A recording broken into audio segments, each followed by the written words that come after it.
Skugsiatic, Anianchugi, Paul Robertson, Don Autumn Kekal Mashmakud. I'm the president here. Sape Mashma.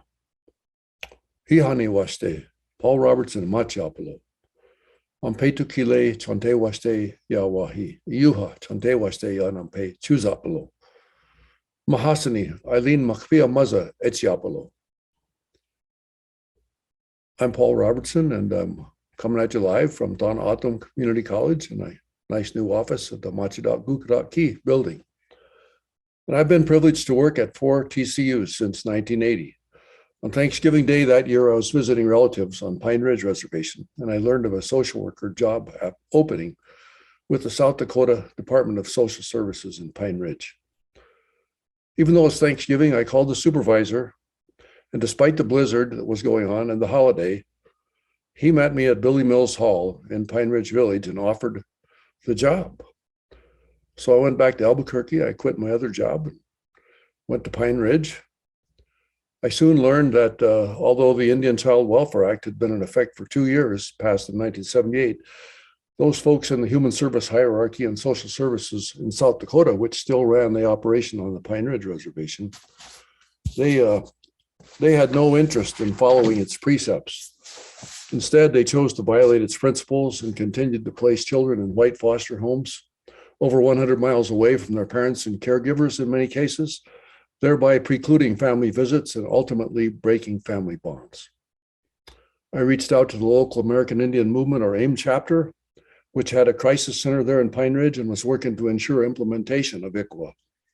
And I invited them to a staff meeting, leading to a declaration by my boss that I was to be censured and that those people, quote, those people can never be allowed into our building, unquote. Well, it was a good lesson. It taught me that systemic racism was indeed baked into the system. It was the colonial vestige that persisted despite the law of the land and local Oglala advocates for ICWA, some of whom had testified in Congress in the run-up to the passage of ICWA. And then later that year, I was hired for a faculty position at Oglala Lakota College back in 1980. OLC was one of the first institutes of higher education in Indian country.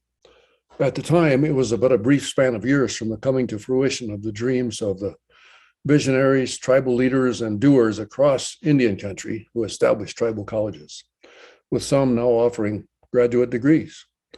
All 35 TCUs are animated by the visions of the founders to provide quality higher education for their people, to revitalize and reclaim their culture, language, and lifeways, and to support the process of nation building. As the late Dr. Elgin Badwound, then president of Oglala Lakota College, reminded us regularly, our mission was to support Olakol Kichiapi, living Lakota ways of life in community. After leaving Oglala Lakota College, I was fortunate to serve as president at Little Priest Tribal College in Winnebago, Nebraska, where some of the Ho-Chunk people had settled. They looked to that small college for college degrees, for dual credit for their youth, for the reclamation of language. When the Elder Society there surveyed the community, they found 7 fluent speakers, none of whom were willing or able to teach due to their advanced years.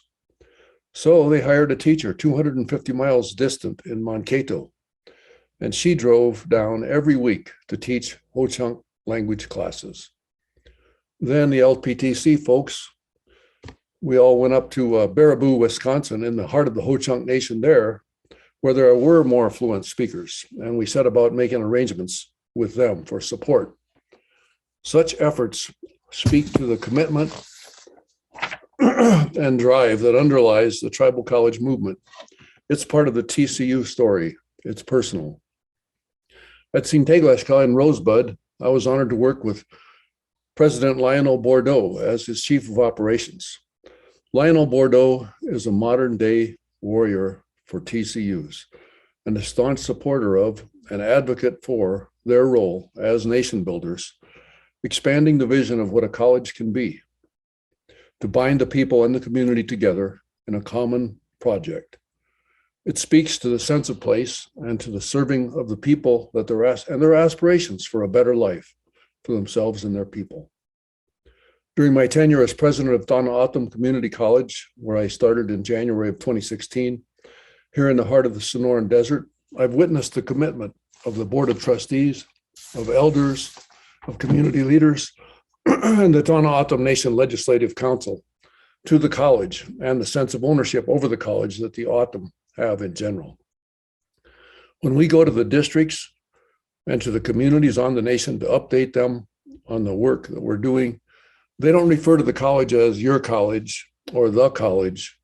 They call it our college because it represents an ongoing fulfillment of a dream, not in the sense of completion, but of a mutual and ongoing endeavor and an ever-expanding idea of what a TCU can be to its constituents.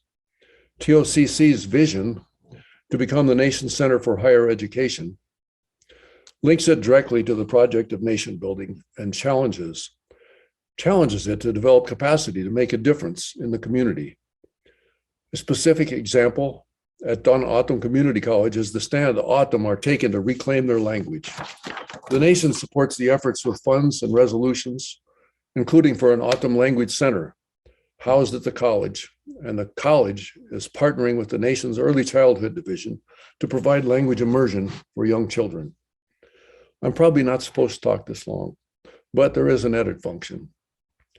I want to mention one example of teaching and learning at a TCU.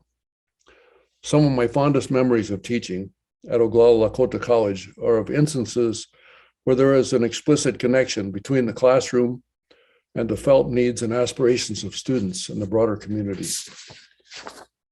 One of the courses I taught at OLC was Take the Black Hills Back. Where else but at a TCU would you find a class called Take the Black Hills Back? The course linked to the theft of the sacred Haisapa and worked to have the wrong made right. The curriculum, well, we fitted it in with circumstances. Some students had never climbed Bear Butte, a sacred site, so we did that, and we smoked a chanupa at the top. Students testified at hearings against the emplacement of a firing range that would have created noise pollution, interfering with prayers at Bear Butte. A common belief at the time about the Black Hills claim among the generations over 30 was that youth wanted the money and not the land. One Take the Black Hills Back class tested that, surveying over 1,400 high school students on several reservations where they found that over 95% of those young people wanted the land, not a money settlement. At semester's end, students hosted a day-long presentation and dialogue with tribal leaders and treaty council members, presenting them with their findings, which were met with great pleasure. TCUs are often a forcing ground where old knowledge is complemented by new knowledge as part of indigenizing the academy. It's one of many things that make them special. I'm deeply moved by being named as a TCU honoree by the American Indian College Fund. Moved and humbled. Thank you, Cheryl Crazy Bull and American Indian College Fund for the honor, for all the incredible support that TCUs enjoy because of your work. I'm blessed to be able to experience this educational journey. Sapeo. Opila Tonka Chichapalo.